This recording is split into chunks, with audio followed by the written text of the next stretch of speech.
What's going on, gang? This is Nate on the Stone. Welcome back to my channel, and this week we are talking about why schools across the country are actually canceling Halloween. I'm just going to lay this out here in the open right from the get-go, but I love Halloween, which kind of tends to happen when your birthday falls around the same time of the year. I love the general feeling of spookiness that's in the air. I love the taking on of an identity that's not your own for one night of the year. I love the very gothic idea of the dead coming back into the world, which makes for a ton of great stories in print and in the movies. And just the innocent joy that it gives to kids. Granted, it has become too glorified and too sexualized and commercialized, but that's the fault of commercialization, not the holiday itself. Christmas Day has become way too commercialized, but we don't blame Christmas Day for that. Which is why it stunned me when I found out that schools across the country are actually canceling Halloween, and more often than not, the reason why they're canceling the holiday is for the magic word inclusivity. This was the excuse given by the Evanston-Skokie School District 65 in the Chicago suburb of Evanston, Illinois. In a message that was sent out on September 27th, the school leadership team declared to parents, quote, "As part of our school and district-wide commitment to equity, we are focused on building community and creating inclusive, welcoming environments for all. While we recognize that Halloween is a fun tradition for many, it is not a holiday that is celebrated by everyone for various reasons, and we want to honor that. We are also aware of the range of inequities that are embedded in Halloween celebrations that take place as part of the school day and the unintended negative impact that it can have on students, families, and staff. As a result, we support our schools that are moving away from Halloween celebrations that include costumes and similar traditions. We are confident those who are choosing to move away from traditional Halloween celebrations will find new and engaging ways to build community within their schools." These same excuses have been used by school districts across the country. According to Yahoo News, the Hillcrest Elementary School in Waukesha, Wisconsin told parents back in 2017, quote, "We want to be inclusive of all families, including those families who don't celebrate Halloween or find purchasing a costume a hardship," unquote. And they replaced Halloween with Hat Day, where students were encouraged to wear a school-appropriate hat, whatever that is, in place of a Halloween costume. And the Burlington School District in Vermont canceled Halloween this year because A, not all people celebrate Halloween, and B, quote, "Many people are made uncomfortable by the notion that you change your identity. You turn into someone else, and those somebody else's could represent cultural appropriations," unquote. First of all, it is 100% true. Not all people celebrate Halloween.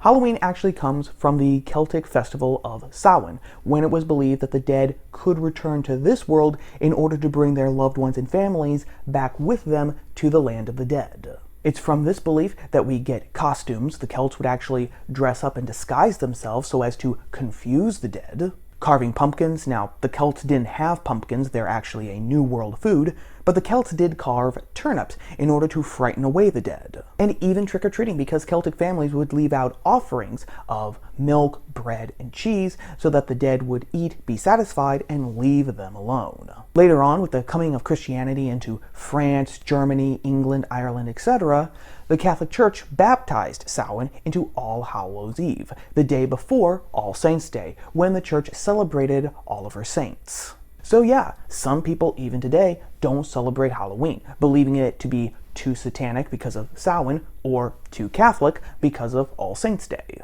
But that's not a reason for these schools to completely scrap the holiday. In the first place, because Halloween is actually part of our national character and has been from the very beginning. Now, because of its strict Calvinism, New England really didn't celebrate Halloween. Not at first, but the South, which was more culturally varied, actually did. And even in New England, you had harvest festivals where there was dancing, corn shucking, apple bobbing, and ghost stories. In the 19th century, with the waves of Irish immigrants coming into America to escape the English persecution as well as the potato famine, Halloween and Halloween parties became much more prominent, especially in Victorian America. Halloween was especially looked forward to at this time by young adults. The boys would pull pranks, have apple bobbing, tell ghost stories, and girls would often perform divination rituals in order to find out when and who they were going to marry. When the 30s, 40s, and 50s rolled around, Halloween became firmly a children's holiday, pushed in that direction by people who wanted to cut down on the vandalism that had arisen on Halloween night. So like Independence Day, Christmas Day, Thanksgiving Day, Halloween is actually a holiday that's part of our national character, so it doesn't make any sense to completely scrub it out. Second of all, if parents don't celebrate Halloween, don't want their kids celebrating Halloween, then they have every right to keep their children home from school or from a school Halloween party, which is much simpler and just much more commonsensical than school districts completely canceling the whole thing. The excuse that these districts have given that they have to cancel Halloween because not every family celebrates Halloween is especially weak because this philosophy is not consistent. For example, schools in California and Illinois, including the Evanston-Skokie School District, have recently made LGBT education mandatory for their students, meaning that parents no longer even have the right to withhold their children from those pieces of the education for any reason whatsoever, even if it goes against their religious beliefs. In other words, school districts are more than willing to cancel Halloween because Halloween contradicts some families' religious beliefs, but at the same time they will indoctrinate these same children in sex and gender ideology, even if it's against those very same families' religious beliefs. In the second place, and I'm just going to say this, canceling Halloween parties and Halloween itself because some children are too poor to have good or nice costumes is just ridiculous. Instead of completely scrubbing Halloween altogether, why can't the school district reach out to families who actually are financially well off and ask them to help donate money so that the poorer children can have nice costumes too? Everyone has a nice costume, the community is brought together, and kids can enjoy the fun of Halloween. More importantly though, when we get right down to it, kids and adults need Halloween. When we get right down to it, Halloween is very much a carnival culture. It basks in reversals. It's the time when death is celebrated instead of life. Lies are celebrated instead of truth. Think of costumes. Gothicness is celebrated instead of science and reason. Vampires, witches, ghosts, etc. And these carnivals are needed because these reversals are necessary because they act as a catharsis for people for the rest of the year. Look at the Middle Ages. The Middle Ages was arguably much more commonsensical than our age today. They knew what a man and what a woman was. They understood that if hierarchies of some sort don't exist, then you're going to have chaos. It was also pretty damn advanced for its time, with inventions like the horseplow and the mechanical clock, the reemergence of Aristotelian philosophy, as well as the creation of the scientific method by Roger Bacon. But they also understood the necessity to cut loose, as we would say today. Enter the carnival, where everyday life was turned upside down on its head. One spectacular example of this is the Feast of Fools, which was celebrated on or around January 1st. On that day, a common boy was elected bishop for a day, ecclesiastical rituals were parodied, and high-born and low-born people actually switched places. Servants became masters, masters became servants. It was a way to set their shadow selves loose so that they could return to the real world all of that pent-up energy spent. Think of The Purge, only much less violent, gory, and a lot more fun. And Halloween is the same way, the time when we can celebrate our quote-unquote true selves by putting on a mask, as Camille Paglia has argued, and where children can engage in good-natured blackmail. All this allows kids to learn about the real world, appreciate the real world, and just have fun at the same time. Now, usually we could just chalk up these schools canceling Halloween to political correctness or inclusiveness, but I personally think that there's something deeper going on here. Now, I'm going to be completely upfront and honest with you here, gang. I don't have one iota of hard proof or evidence to support this idea. It is just a gut feeling that I have. But like all gut feelings, I think it's true, or at the very least, very close to the truth.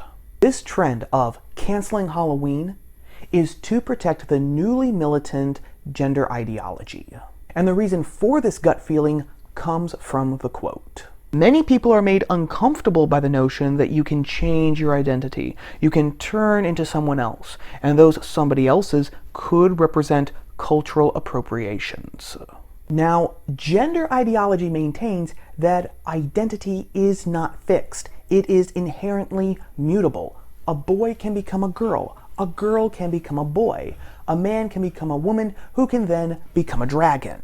And all of this because your identity solely depends on what you think you are. What your inner feelings about what you are tells you you are. And if that's the case, why can't a boy, instead of just becoming a girl, not become specifically a Hispanic girl? And of course, having identified as a Hispanic girl, he would have to present himself as a Hispanic girl in costume, dress, language, and custom.